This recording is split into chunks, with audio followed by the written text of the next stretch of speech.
Oke, Assalamualaikum warahmatullahi wabarakatuh. Perkenalkan, saya Syarif Abdul Khair dari Sistem Komputer kelas 2B.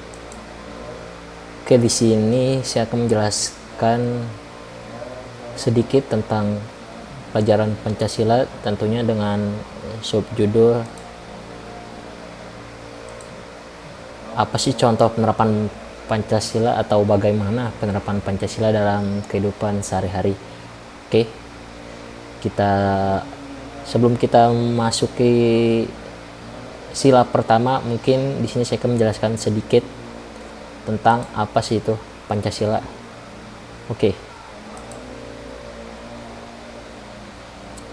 Pancasila itu merupakan dasar serta landasan ideologi bangsa Indonesia. Maka dari itu penting untuk menerapkan setiap sila Pancasila dalam kehidupan sehari-hari. Di sisi lain, berkaitan dengan Pancasila, bangsa Indonesia mempunyai dua hari bersejarah. Pertama, hari lahir Pancasila pada 1 Juni 1945 dan hari kesaktian Pancasila pada 1 Oktober. Pada 1 Juni 1945 ditetapkan sebagai hari lahir Pancasila. Kenapa hari tersebut dijadikan hari lahir Pancasila? Karena pada tanggal tersebut rumusan Pancasila sebagai dasar negara pertama kali disampaikan oleh Soekarno. Oke, kita lanjut. Sementara itu, berbagai kejadian pemberontakan di tanah air yang melibatkan banyak pihak menjadi pemicu lahirnya hari kesaktian Pancasila yang ditetapkan pada tanggal 1 Oktober 1965. Melalui dua hari bersejarah tersebut, wajar tentunya hingga saat ini Pancasila dijadikan sebagai landasan hidup bangsa Indonesia. Hal itu berarti setiap nilai yang ada dalam sila Pancasila perlu dijadikan sebagai dasar dalam hidup bernegara. Oke, kelima sila tersebut mempunyai nilai-nilai yang harus ditanamkan dan diterapkan dalam kehidupan sehari-hari. Oke, apa saja contoh penerapan Pancasila dalam kehidupan sehari-hari? Oke, kita lanjut ke slide berikutnya.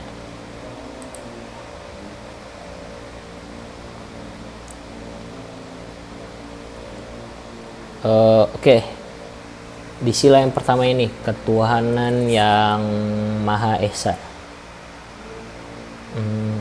Coba kita buka ya.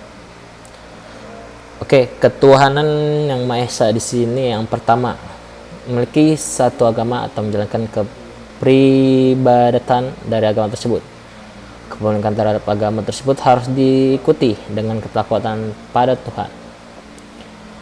Kedua, menjalankan agama dengan tetap memperhatikan kondisi sekitar dan tidak mengganggu ketertiban dan keamanan di tengah masyarakat. Yang ketiga, contoh dari penerapan sila pertama, menjaga toleransi atau saling hormat, menghormati antara umat beragama agar tercapai kedamaian dan kenyamanan bersama.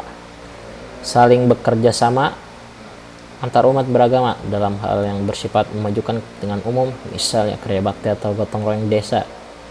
Oke, yang kelima, tidak memaksa seorang untuk menganut agama tertentu karena sesuai Undang-Undang Dasar 1945 setiap orang berhak untuk memilih dan memeluk agama sesuai dengan apa yang dikehendakinya. Oke, kita lanjut ke sila berikutnya, sila kedua, yaitu kemanusiaan yang adil dan beradab. Oke, di sini contoh dari penerapan sila kedua ini bisa kita lihat, menghargai perbedaan di tengah masyarakat yang terdiri dari banyak suku, agama, ras, dan adat istiadat.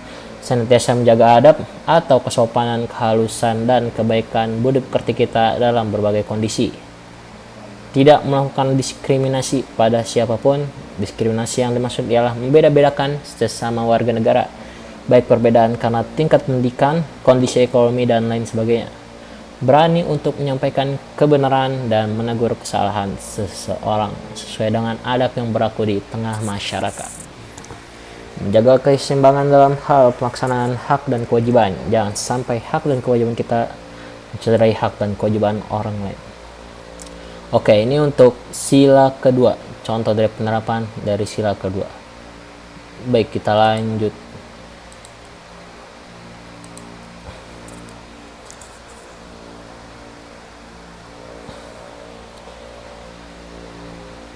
Di sini sila ketiga, penerapannya bagaimana sih dalam kehidupan sehari-hari? Oke, kita baca, kita simak baik-baik.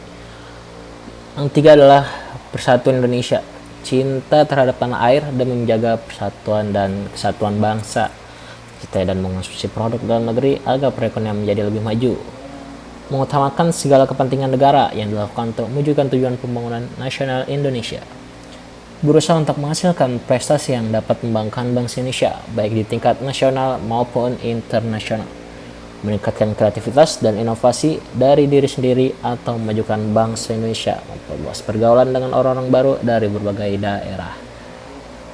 Oke, kita lanjut sila keempat. Oke, di sini sila keempat berbunyi kerakyatan yang dipimpin oleh hikmat, kebijaksanaan dalam permusyawaratan dan perwakilan.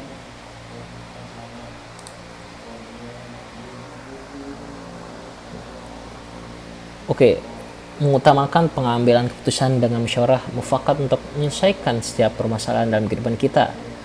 Apabila hal tersebut berkenaan dengan kepentingan dua orang atau lebih, ikut serta dalam pemilihan umum dengan menggunakan hak pilih serta mengajak orang lain untuk menggunakan hak pilihnya, mencalonkan diri atau mengajukan seseorang untuk menjabat suatu jabatan terus sebagai salah satu perwujudan demokrasi. Tidak melakukan paksaan pada orang lain agar menyetujui apa yang kita lakukan, tidak melakukan paksaan pada orang lain agar menyetujui apa yang kita katakan atau lakukan. Begitu pula sebaliknya, kita tidak akan dapat memaksakan kehendaknya pada kita. Menghormati hasil musyawarah sekalipun bertentangan dengan pendapat kita dan melaksanakan dengan sepenuh hati. Mengawasi dan memberikan saran terhadap jalannya penyelenggaraan kedaulatan rakyat yang dilakukan oleh pemerintah. Oke, bisa kita lanjut di sila kelima ini. Sila kelima berbunyi keadilan sosial bagi seluruh rakyat Indonesia. Oke.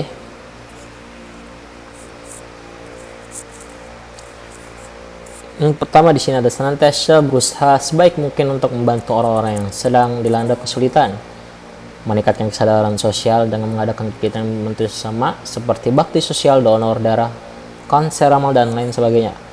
Berusaha untuk adil dalam aktivitas apapun yang kita lakukan, dan seperti apa saja hal yang kita hadapi, jangan sampai kita memberikan perlakuan yang tidak adil pada siapapun. Tidak mengganggu orang lain apapun yang sedang kita lakukan, menegur siapa saja yang mengganggu ketertiban umum dan keamanan di tengah masyarakat, menghargai karya atau hasil ciptaan orang lain, hargai pula karya yang kita hasilkan sendiri. Yang terakhir di sini, berani memperjuangkan keadilan baik untuk diri sendiri maupun untuk orang lain, dan membantu orang lain untuk memperjuangkan keadilan. Oke, mungkin di sini kita bisa mengambil pelajaran bahwasanya sila Pancasila tidak semena-mena dibuat semata oleh Bapak Soekarno. Tentunya di situ terdapat nilai-nilai yang seharusnya kita terapkan dalam kehidupan sehari-hari. Oke, sekian saja itu dari saya. Pamit undur diri. Sekian, wassalamualaikum warahmatullahi wabarakatuh.